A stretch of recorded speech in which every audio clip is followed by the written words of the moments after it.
But let's give a coaching you welcome to Kevin Eastman.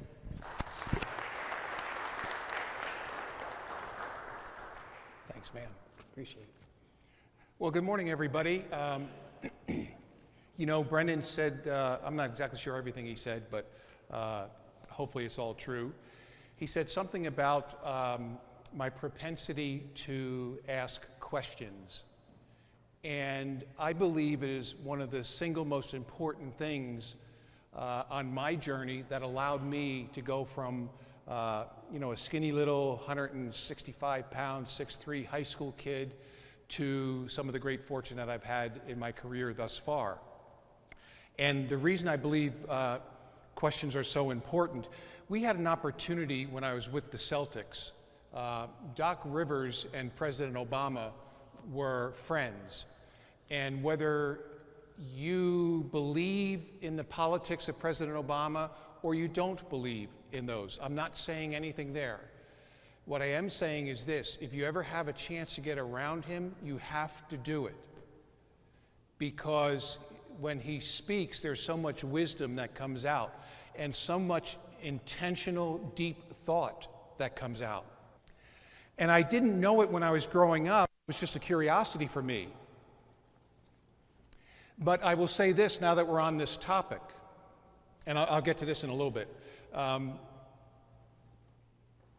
Be better with your question asking than most people in this country, right? Most people don't ask high quality and deeper questions. Like I had a really good, it was an NBA All-Star player, asked me one time, and I'm not going to name names, but what did you do with that guy to make him a better shooter? And I said, I'm not answering that question. And he looked at me and he said, come on, coach, what did you do? I said, I'm not answering that question. And he said, look, this isn't junior high, coach. There's no secrets in the NBA. I said, it's not about secrets.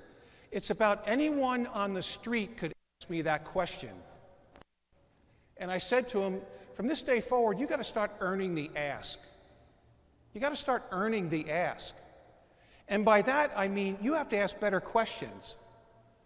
So he thought for a minute, paused a little bit, and he said, well, how about this? How many rebounders do you have when you work with that guy? Okay, that's a little deeper. Not tremendously deep, right? But deeper. And I told him, he said, how long do you go? How many shots do you take? What happens when the guy gets pissed off and kicks the ball at the wall because he's missed 7 shots in a row and his shot's not coming around? Now we're getting into some stuff, right? And deeper questions doesn't mean they're these impossible ones to think about, right? So I would encourage everybody from this day forward, just be deeper in everything, because I do believe there's a crisis of depth in this country. Depth of relationships, depth of preparation, depth of communication. I could probably keep going on with that list, right? So, clinics. I'm here to tell you, not that I've accomplished a whole lot, I'm not saying that, but I do know this. Those of you that are here, I think that speaks well to your future. Because I truly believe this: were there not clinics around, I'm not sure I would be here today. Because the clinics gave me the opportunity for a couple of things. Number one, to hear experts at what they do, or what I perceive to be experts. Number two, it showed me that you can be old and still have a passion for something. Now, the implication there is that I'm old, right? I'm not old, it's just like 68 is the new 40, is what my wife told me the other day. So I'm good, right? Numbers, it's just a number, it's the energy and the passion that really is your chronological age, I believe, right? So the clinics were really good to me, so anytime I have an opportunity to speak at them, I try and do that. So, you have heard this program called 30 for 30, right? I'm sure everybody has seen one of those. They're really good. So what I'm going to try and do is go 60 and 60. I have 60 bullet points that I'm going to try and get through in 60 minutes. Okay, now there's a little wager going on the far left side of that table as to whether I'll get done 60. Because if you've heard me speak, I'll probably get done 4. Because my mind wanders and something pops into my head and I say to myself, I got to say this because I think it's pretty good for you guys. But I am determined to get through 60. So if Adrian has to go on at 5 o'clock this afternoon, I'm getting through 60. Okay, and he's your next speaker. First thing I want to do, this is a bonus, this isn't in the 60, because I see some of you already trying to plot, okay, I'm going to count these suckers, okay? And I'll ask you at some point, what number am I on, because this isn't like my corporate talks I give, or the talks I give to NFL teams, Major League Baseball teams, college basketball, women's, men's, Division I, Division II, it doesn't matter. In those, just talk, right? Here, I can't memorize 60 bullets, and I don't want to forget one. So you'll see me look down a little bit. So if you guys are okay with that, well, I don't really care if you're okay. It's the only way I can do it, so we're doing it, okay? So let me give you first what I call the challenge of the room. And most of you probably do this, but you might be able to use it with your assistants or those you work with who are younger. Every time I walk into a room, I challenge myself to be better than anyone else in that room, and I call it the challenge of the room. What is the challenge? And I'm going to give you a number of challenges today. Number one, I want to be the best listener in the room, the best listener in the room, because when I did some consulting work with Nike, one of the things Phil Knight, the founder of Nike, used to say is, the person who listens the best usually leaves the room with the most and the best information. I wanted to be that guy. So I'm going to be the best listener. Number two, I'm going to be the best note taker. Number three, I'm going to be the best question asker in the room. Because maybe I have, and I'm also going to be the most prepared person, knowing who the speaker is, reading up on them, because there might be something I read about that I'm curious to find out more about, but it's not what he's been asked or she's been asked to speak on that day. So when it gets to Q&A, because I did my preparation, I can also get that question answered as well, right? So that's the challenge of the room. And the other one is pretty basic. The last part of the challenge of the room is be the most respectful person in the room. When someone else is talking, don't butt in to try and get your question asked, right? Contrary to popular belief, as I tell a lot of young people today, there really are periods that go at the end of sentences. Let people finish their sentence before you butt in, okay? The other thing about the challenge of the room is this. Just make sure from this day forward that every room you walk into that's supposedly a learning environment room, make sure you're better for having walked in that room. Make sure you are better for having walked into that room. And then the last thing I'll say about this is the following. Challenge yourself to get into rooms that make your head spin. I used to do this thing when I was with the Clippers. I called it an idea exchange. And we would get some people from outside of sports as well as basketball people in a room, usually 5 or 6 people, so that the conversation could be better and everybody could contribute. Well, one time we got the president of Oprah Winfrey Network, okay, into the room, because he's a deep-thinking guy. Well, you know in basketball, if you go to a clinic and you only leave with one good thing from each speaker, that clinic sucks. It does. I used to leave with 10, 20, 30, 40. Well, in the corporate America, what I say when I give talks is, if you could just leave our people with one thing, that would be great, right? Well, this guy comes in, and we go an intense 10 straight hours. It was about 11, actually. 11 straight hours of just boom, boom, boom, boom, boom. And as we were wrapping up around 10 o'clock that night, I'm walking out with him, and I could see him rubbing his temples. And I said, are you okay? He said, yeah, that was unbelievable. I said, what do you mean? He said, well, we don't do this in corporate America. I said, what are you talking about? He said, there was so much information shared today that it's making my head spin. And boom, then I thought, yes, from this day forward, I got to get into rooms that make your head spin. So my hope as you were watching Brendan's previous talk on sets, that maybe, gosh, I need to learn more about these sets, right? Some of the coaches that have been in here, hopefully you're saying to yourself, I need to learn a little bit more. Okay? 5 additional challenges. Challenge number 1, make sure you have a personal philosophy of GDI. GDI. For me, that stands for growth, development, and improvement. Every day, if you can somehow do one of those 3 things, that's a hell of a day. Number 2, during the pandemic, I came up with this for myself personally. Maybe you can think of other questions you can ask yourself. But I asked myself 2 questions because the more I read about the pandemic, the more I started to think to myself, well, gosh, I could almost atrophy here. Can't get out, can't get on the road. I could just kind of melt away here and never grow myself. So I came up with 2 questions, and here they are. I called them my personal daily accountability questions. And I'll get to the bullets in a little bit, because this is what there's no way I'm getting to 60, all right? So, so thanks everybody. I've just lost, I think it was a $10,000 wager. I ain't losing 10 grand.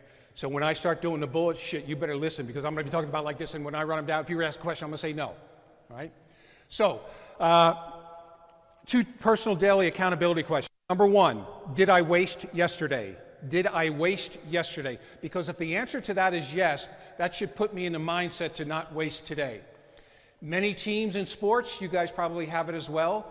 One of the mini goals throughout the course of a season is never lose 2 games in a row. We used to have that all the time with Boston and with the Clippers. Well, now that we're in like our real life jobs, our careers, it's not about wasting 2 days in a row. We shouldn't waste 2 days in a quarter or 2 days in a year. But I certainly don't want to waste 2 days in a row. Second question is, how would I feel if I wasted today? How would I feel if I wasted today? And I think we would all set the same way, not very good. Again, it kickstarts me for that particular day. Number 3 of these 5, I call it should, then a dash, commit.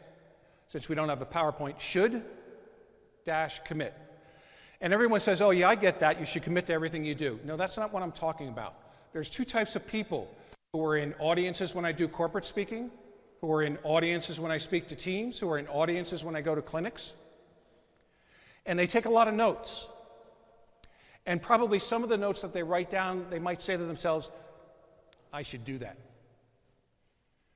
So the 2 types of people are should do's and commit to's. Should do and commit to. Don't leave here with a whole bunch of should do's. Leave here with a number of commit to's. That's how you improve. That's how you GDI yourself.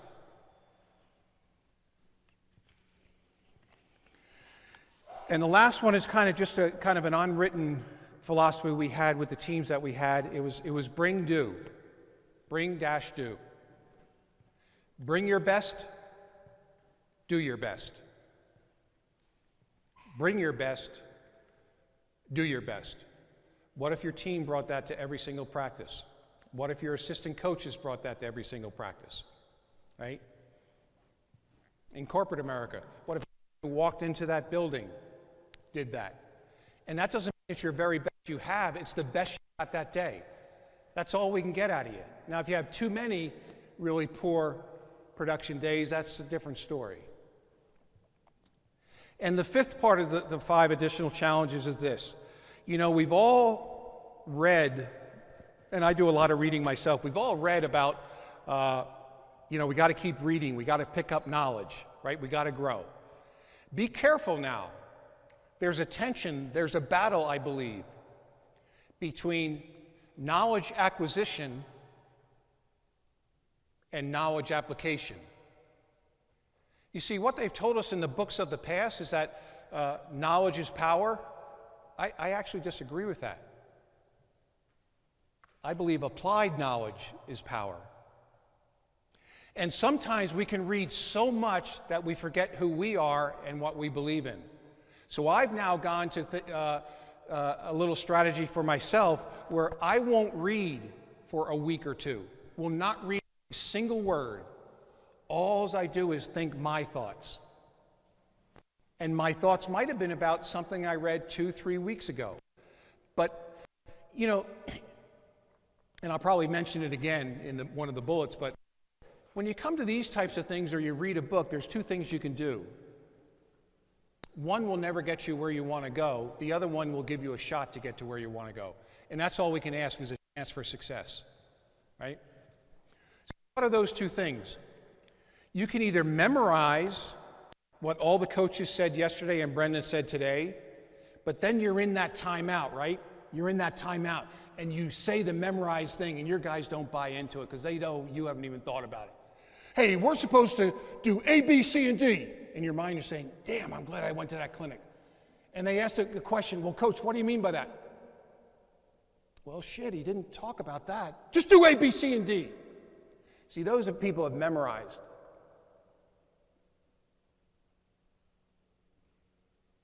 What are you guys looking at? You don't think I can get up, do you? You do not think I can get up. I got you. You're right. No. So you can memorize or you can internalize. What's that? You put sustained thought to what you heard, something that really resonated with you, right? Think it out a little bit more. That's that depth of thought. All right, here we go.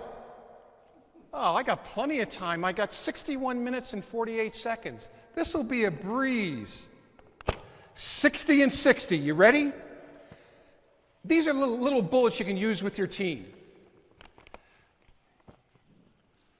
Number one, the bench.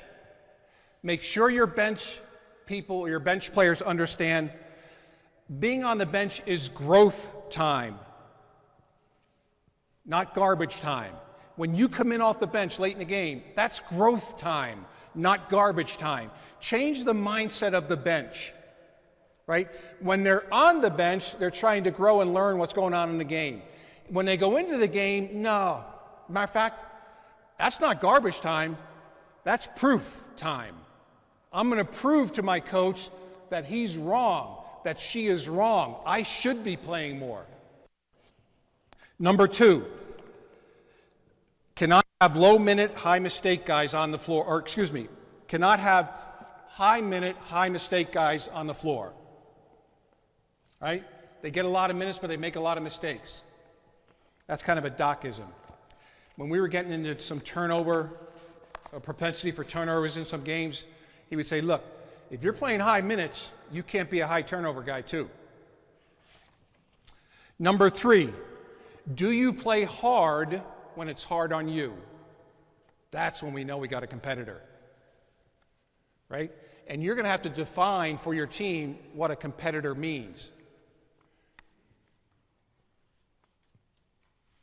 And part of the definition of competitive to us always meant when the game's hard on you, are you still playing hard or are you giving up? Number four, try and become a coach whose players never want to let them down. When I read about the great coaches in all of sports, many times their players will say something about them like, I just didn't want to let her down. I just didn't want to let them down. That's the level you got to get to. And I think the best way to get to that is when someone knows that you as the coach believe in them, that's when the magic of their potential can come out. Sometimes these four words are the most powerful words a coach can use. I believe in you. Bullet 5. Do the things others won't do, and you'll get the things others won't get. We talk to our teams about that. Let's do the things that others won't do. Well, Coach, what do you mean by that? Hey, what we're talking about is today. Let's go ahead and give a little bit more today, even though it's the dog days of, say, your season. You get into January and February in the NBA, it becomes kind of the dog days. Let's do something that the other teams maybe aren't going to do. Let's hold ourselves accountable during the course of our drills so that nobody slacks off. Number 6.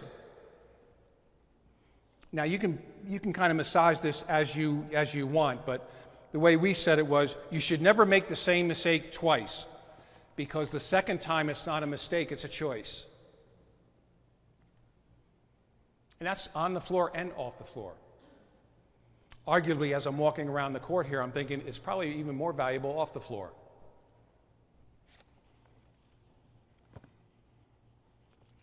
Number 7, body language is a silent message that speaks at high volume.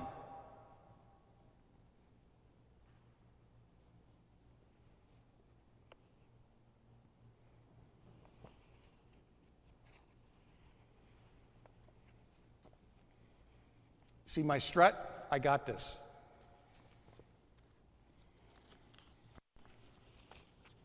No, I don't know. Number 8, when things don't go right. This is a docism. When things don't go right, we got to pull in. We can't pull apart. Guys, we got to pull in. Right?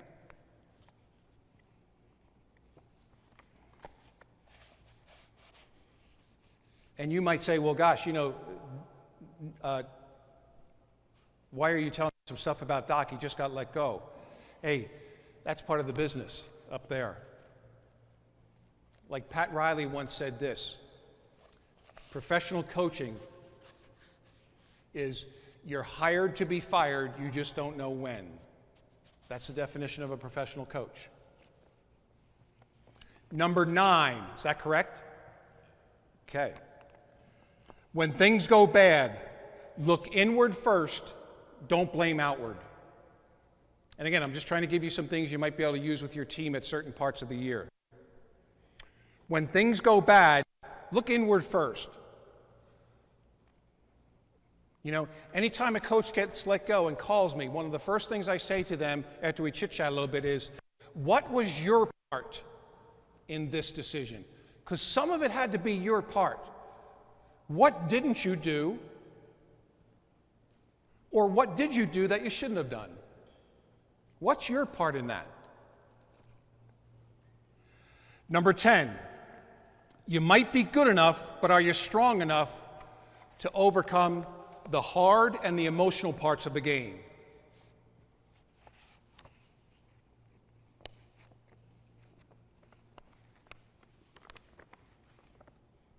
We used to have a term called dead minutes, D-E-A-D. Got to analyze the dead minutes. That's playing more than they can be productive in. Had them on the floor too long. Those are dead minutes, or killer minutes. Can you repeat that one? Let me check my clock. Yeah, I have time. Dead minutes. Where are we? Playing more than you can be productive in, right? Keeping you on the floor. And we would talk to our players about, hey, these were dead minutes for you. Number 12, can never allow your fatigue to take your talk away. Everyone talks about fatigue ruining effort and energy. Fatigue also, what we found, ruins our talk.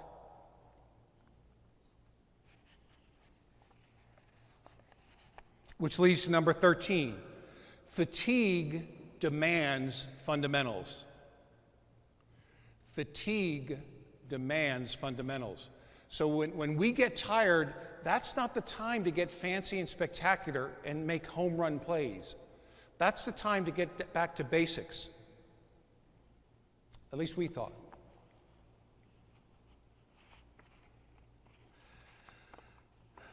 Number 14, for those of you who have a really good team coming back, you might be able to massage this into your own way of speaking.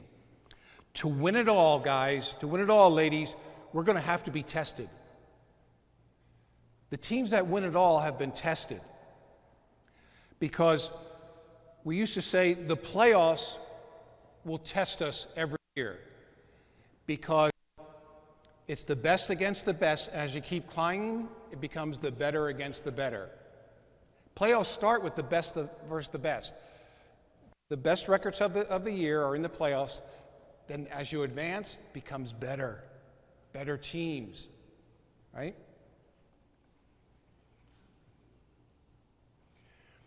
This is part of this bullet because I don't want you to say, well, yeah, I shouldn't have told you that, because you would have left here saying, damn, Kevin gave us 67 bullets. That was great. But this is part of bullet 14. Can you see now why I didn't try to memorize this stuff? Like I would have no idea what number I'm on. In order to win it, you have to go through it. We talked about that every time we got into the playoffs. In order to accomplish something, you got to go through something. That's usually how it works. In order to accomplish something, you have to go through something.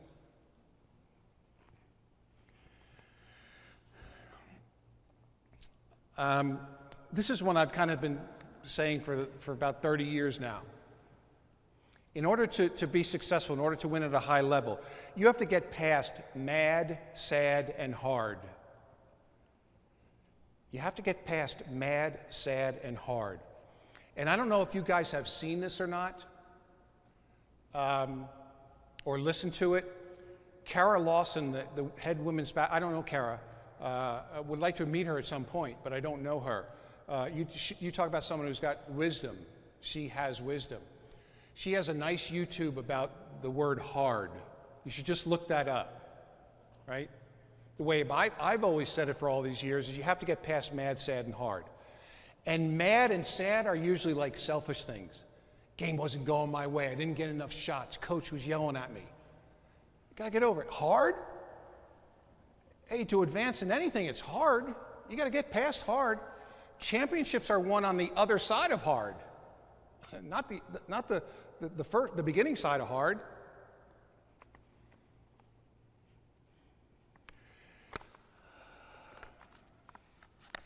We use this a little bit with our first Clippers team.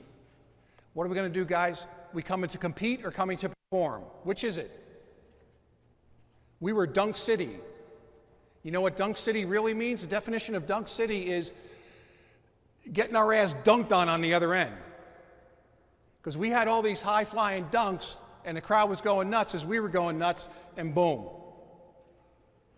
They're down the other end scoring. So we wanted to go from Dunk City to defensive suburb. Not really, but that just popped into my head. All right, let's move on. But you see what I'm saying?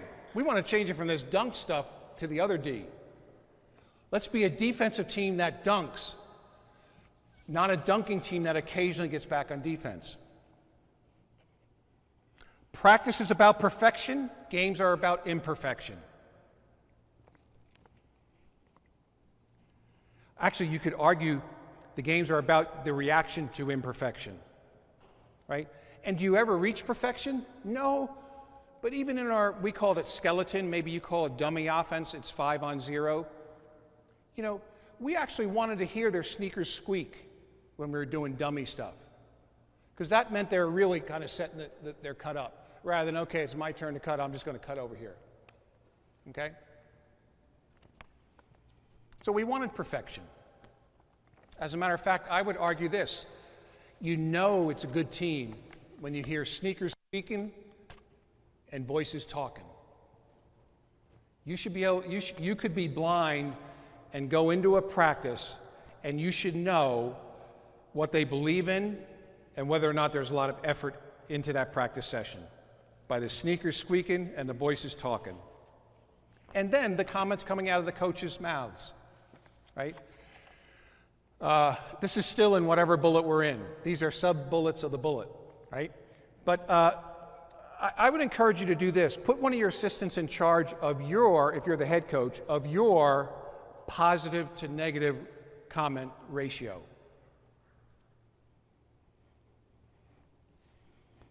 I've reminded some head coaches I've worked for of that, especially if it deals with a particular player. You know, hey, you've been on this guy a lot these last 10 days. You know, he's done some good things too. Find some of those as well.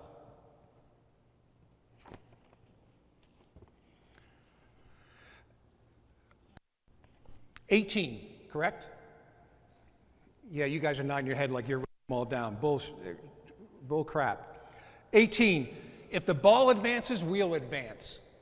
That was one of our offensive things. Guys, if the ball advances, we're going to advance. If we get that ball hopping and moving and passing ahead rather than dribbling it ahead, we got a chance to advance in this series, in this playoffs, in this season. Number 19, nothing good happens behind the ball defensively. Nothing good happens behind the ball defensively. And main reason is you can't impact the ball when you're behind it. You could say, well, maybe I can run and back tip. Yes. But I think if you rely on back tips to win the game for you, I'm not sure that's going to be a consistent success strategy. Number 20, be aware of shooting turnovers.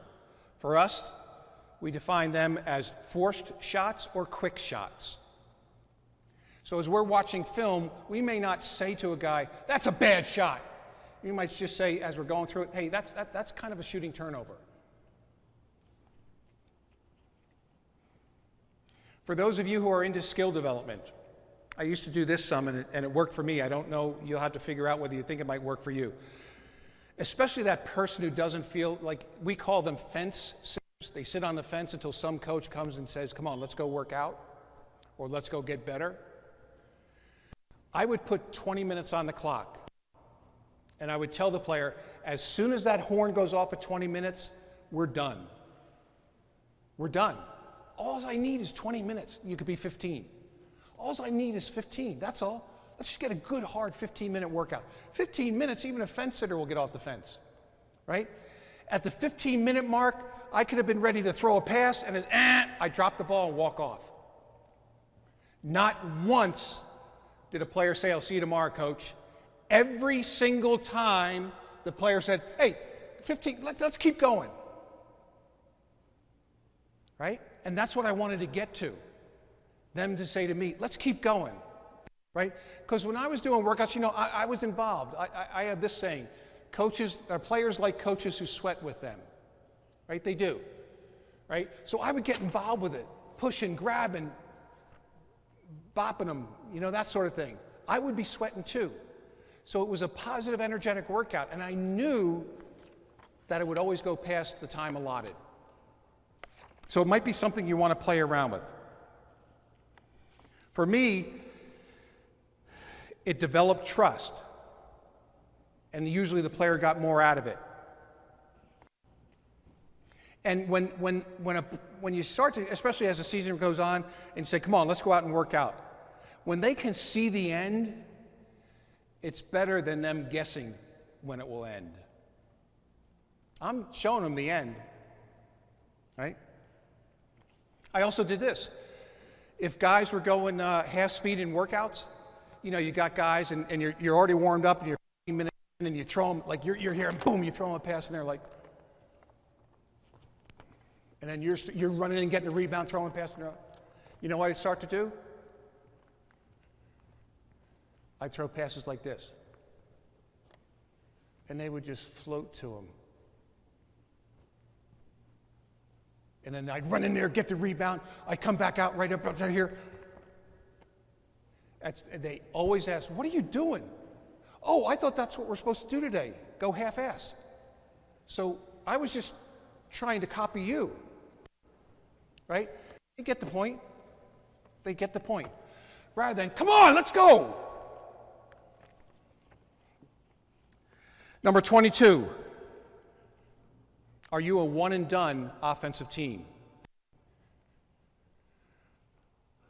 For us, that was defined as consistency of one pass shot or first option basketball only. You know, if your goal is to eventually maybe win a title, you know you're going to have to become a good second and possibly third option team. Or have that breakdown guy on your team, regardless of the play called. And we had those too. But we also always used to say, once you get into the playoffs, it becomes a game of second and third options. Number 23, you might have 7, but I'm going to give you what we thought the 5 most difficult things to defend. So, okay, we write that down as a heading of this particular bullet point, 5 most difficult things to defend, right? The most important part of this is, are we doing this? Right? Because if you just only get the first half of it, the 5 most difficult things, that's the memorization. The internalization is, okay, these are the 5 things. You may have 7, but are we doing this? Here they are. Proper spacing, hard cuts, aggressive penetration, full body screens, meaning we used to tell our guys, you can't screen air. Can't screen air. Yeah, some of you are chuckling, kind of a smile on your face. Your team screen air a lot. NBA players screen air. They go over there and set the screen, right? So we came up with some situations, especially for our shooters, called must-screen situations. Must-screen situations. And the 5th thing is teams that continuously throw one more pass.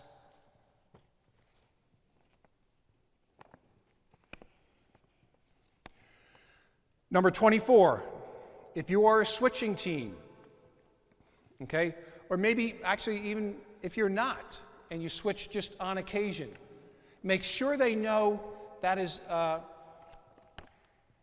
you're using switching as a strategy, not as an excuse.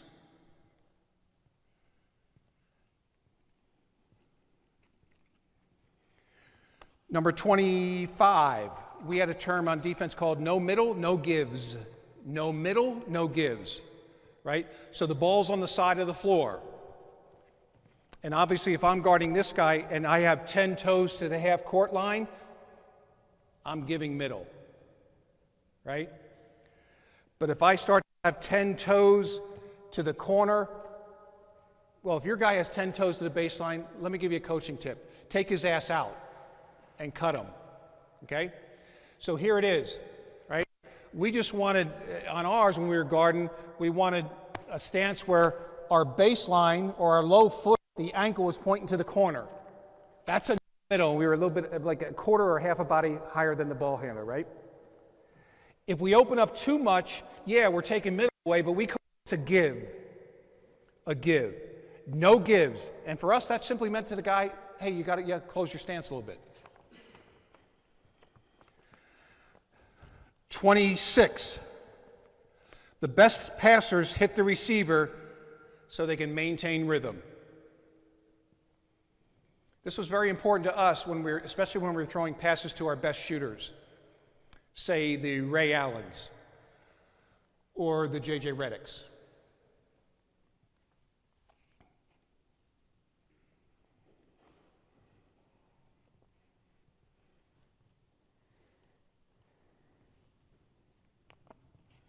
Number 27. Play to the level of our standards, not our opponent. You find winning teams more often try and play to their standards. Because when you play to your opponent, that's when you play down, right? And it's a hard thing to do, right? Play to your standards. And standards, look, as you talk to your team about standards, I would pose this to them. Guys, we've got to make a decision here, ladies, guys.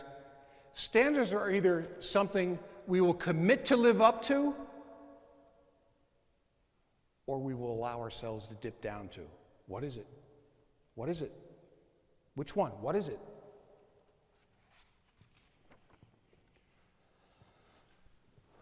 '28. Coaches, as coaches, we can even lose sight of this.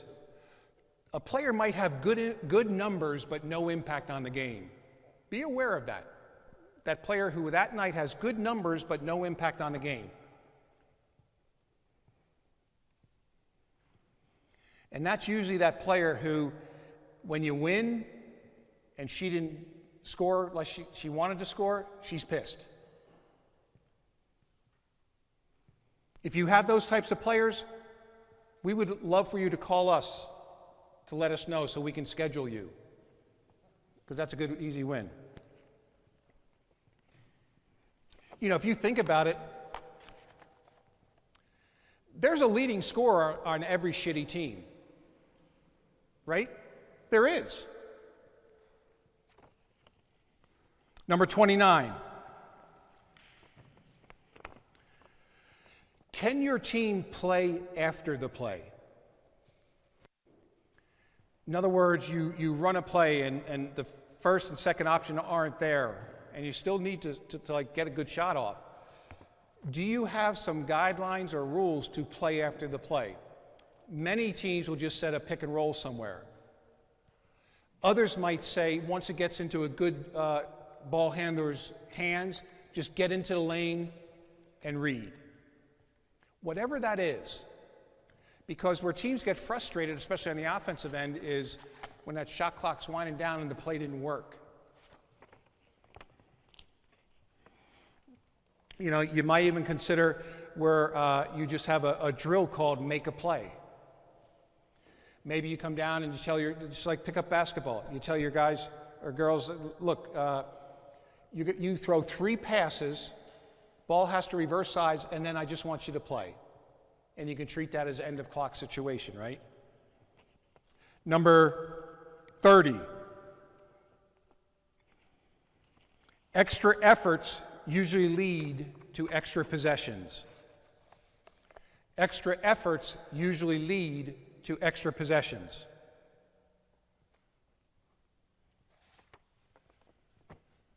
Okay, let's have the bet watch. Dang, I'm good. 31. Like if I was speaking to your team, when I go around, especially when I speak to college men's teams, college women's teams, college football teams, right? I always say this to them because it really is true many more times than it's not. The best players truly do have the best habits, right, on the floor. And I don't say that tongue-in-cheek like they're bad people off the floor. You know, I've argued this forever. There are way more great guys in pro sports than there are maybe some of the questionable ones that you read about. There are. There are way many more guys that you would love to have talk to your team. There are way many more guys that you would say, boy, I hope my son can emulate what this player does. It's just we don't see that.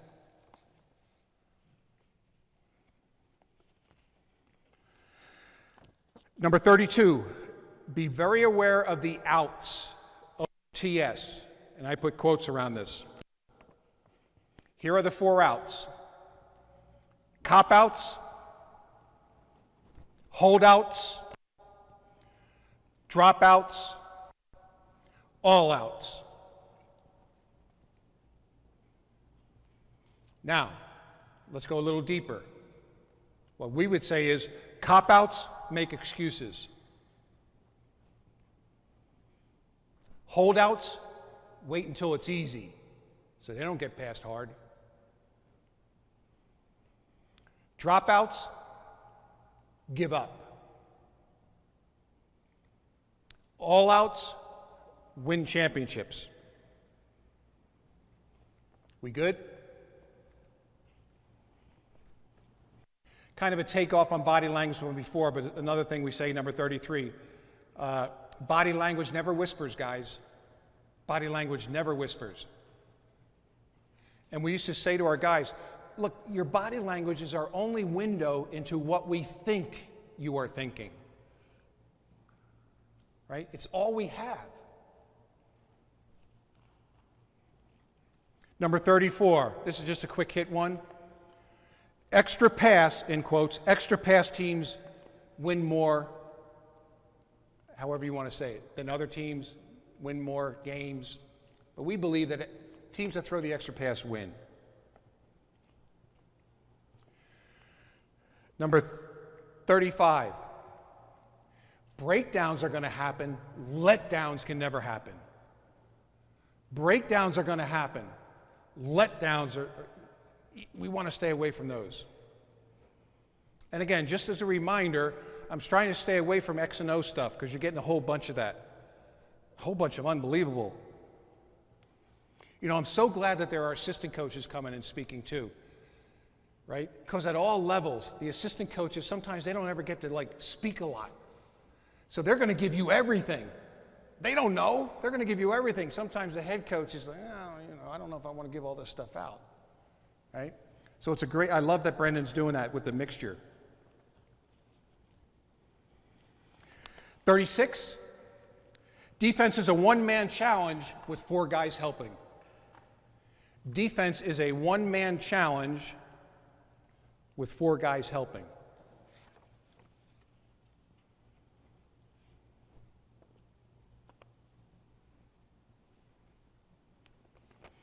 So we said earlier, we'll say bullet 37. Basketball was something like this, but here's bullet 37. Basketball is not a game of perfect. Coaching is not a game of perfect. Shoot, those of us who have children, parenting is not a game of perfect, right? It is more of a game of imperfection. So it becomes a mistakes game. And deeper than that, an elimination of mistakes game. So if it is a mistakes game, are you recovering or repeating? Will you talk to our team about that? Look, guys, are we going to recover from these things or repeat these things? Right? And it might even be something where that's said in a timeout. Hey, a lot of mistakes the last 7 possessions. Okay, we're better than this. Let's recover from these. Let's not repeat these. Number 38. You better tell Adrian to get here early.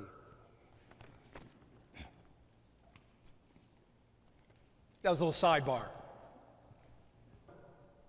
38. Culture either happens by design or default.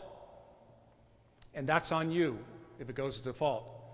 People say, well, there's no culture there. When there's no culture, there are multiple cultures. Anyone who says that company right there has no culture, yes, they do. It's just they have a bunch of them. This culture is all pissed off. This one's whining. This one's undercutting the leadership. There's cultures in every building, especially the buildings that have no culture. Number 39. It's a simple thing, but we would talk to our guys about this. Hey, confidence comes from putting in the work. Confidence comes from putting in the work. Just put in the work, guys. Now, does talent prevail? Yeah, sure. But we wanted to bring our best and do our best. And that's all we can do. We got to put in the work. Number 40. After a bad game, does your message as a coach self-destruct or start the process of reconstruction? Are you so hard on your people that it is a destructive meeting? You know, I get asked every now and then in the Q&A parts of these things, after games, how long would Doc talk to his team? I would say, on average, 1 minute and 10 seconds. Because he didn't want to have to apologize tomorrow for something he said the night before. Right? And many times it was, hey, good win, let's get on the bus. Or good win, see you Tuesday. Or, hey, you guys know it, I know it, everybody in this room knows it, we all know it, guys, we all know it. That wasn't us. That was not us. We got to correct that. Let's bring it in. Not pointing fingers. Number 41. My guess is one of the coaches, NBA, well, they're all NBA, but has already said this, but I'll repeat it because it is very important. Offense is all about multiple actions. Defense is all about multiple efforts. From an overall 30,000-foot perspective,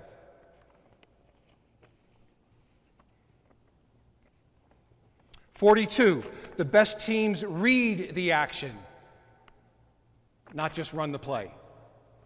The best teams read the play, not just run the play.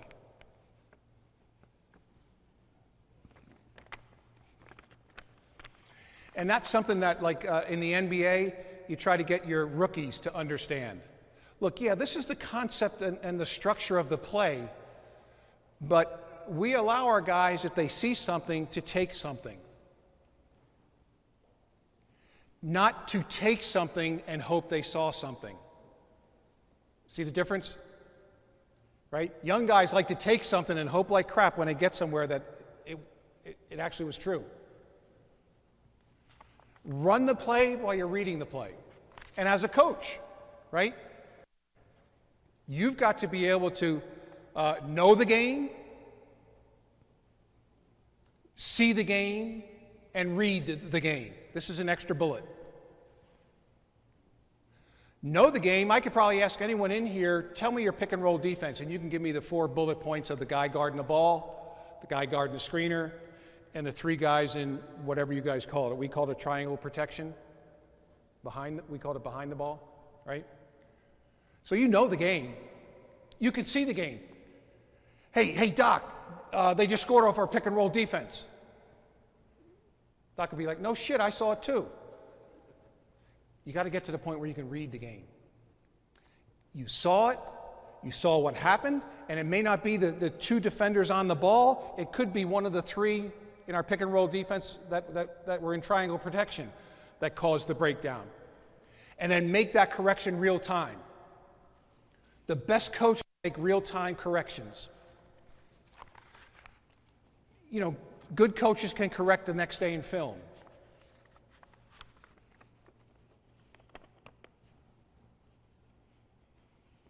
Number 43, anytime me enters our locker room, it's very seldom good. Anytime me enters our locker room, it's very seldom good.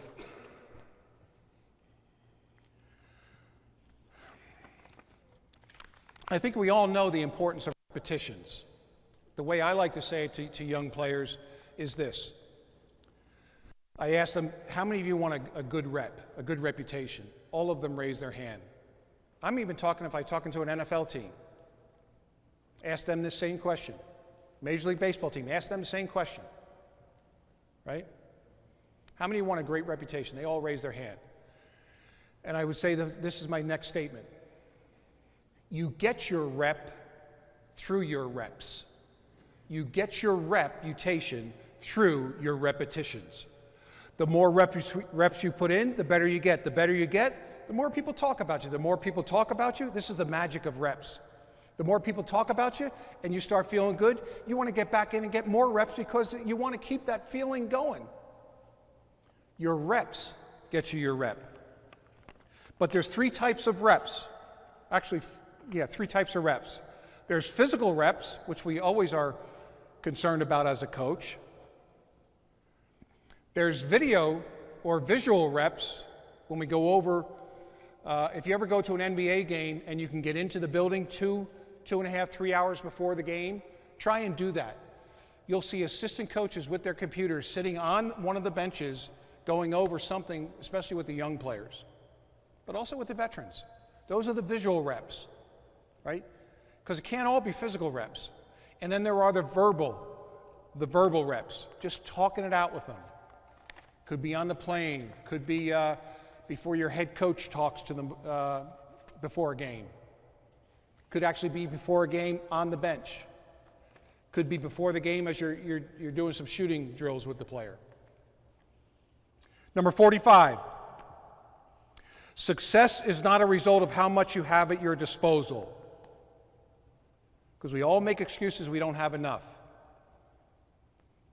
I'm reading a book about a rugby coach over in England, Clive Woodward. The book is called Winning. It's pretty good.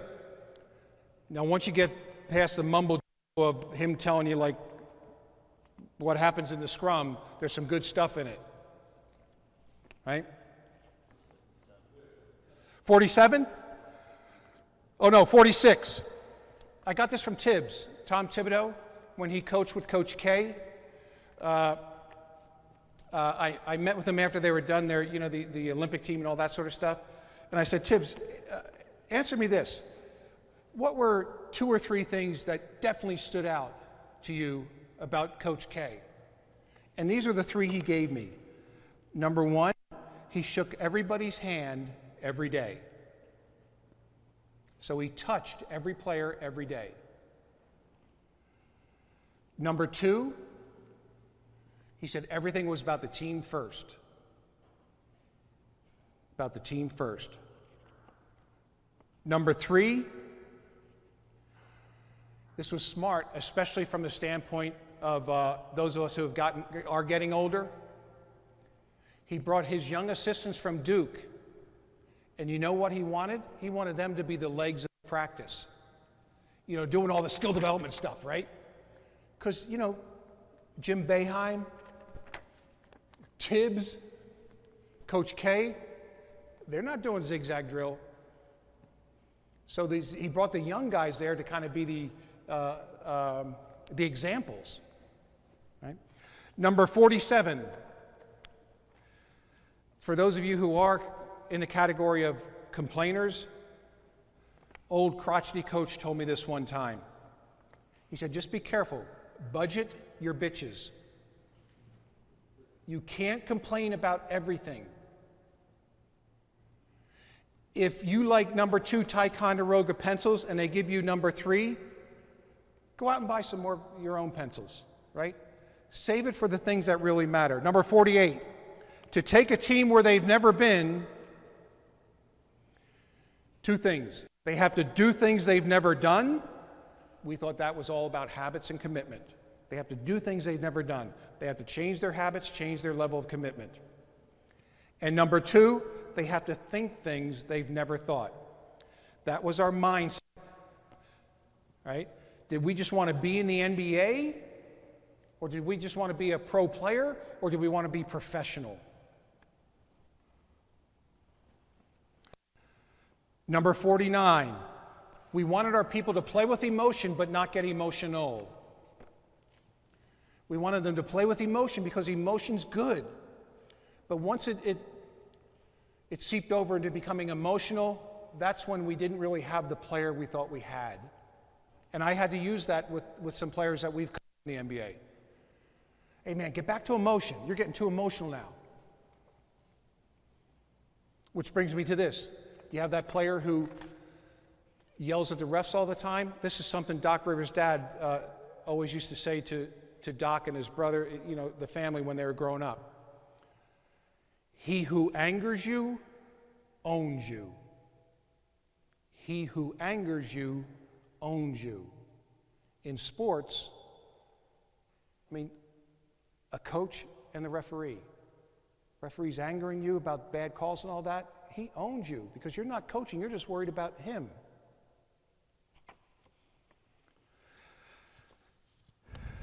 Number 50.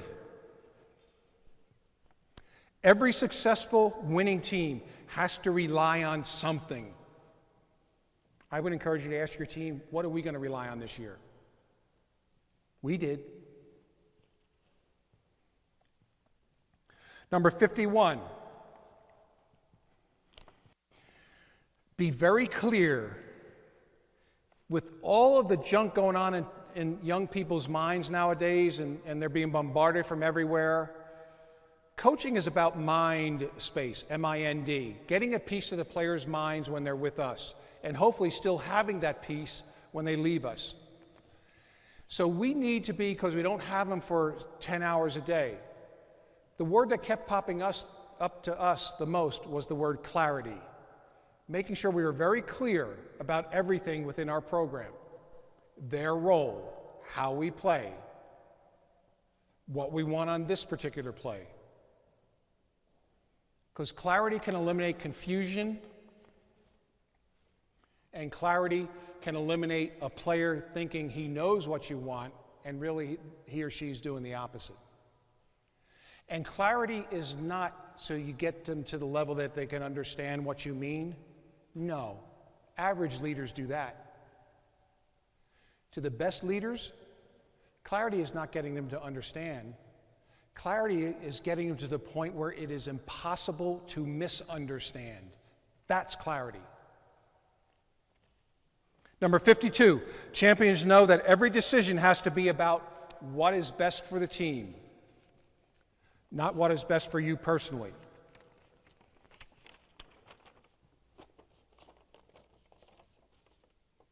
Number 53.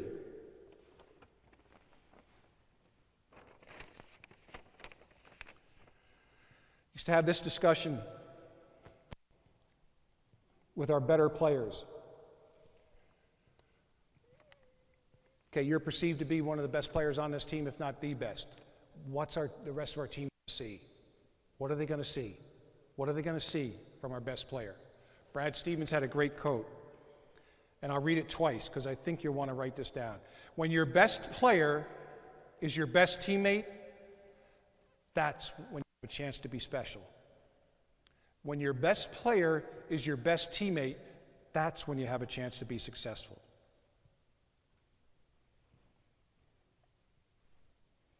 Stole this from the Navy SEALs.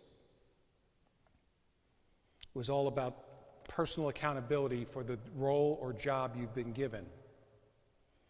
And they say it this way: when I do my job, they can do their jobs. Same thing with a sports team. If everyone does their job, they don't have to worry about helping someone else do their job. Will it have to happen in a game sometime? Of course, because the game is not a game of perfect. Number 55, passing energizes, dribbling deflates. Passing energizes. You know, you got a couple of 4 or 5 quick, crisp passes, boom, you make a shot. That's energizing.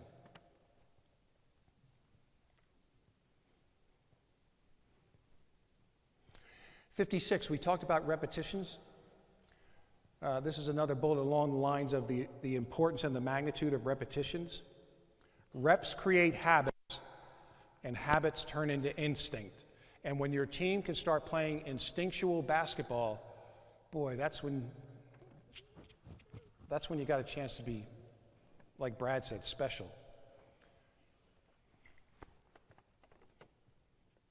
Number 57. We all fall prey to this at times because they're long seasons. Be careful about becoming numb to mediocrity.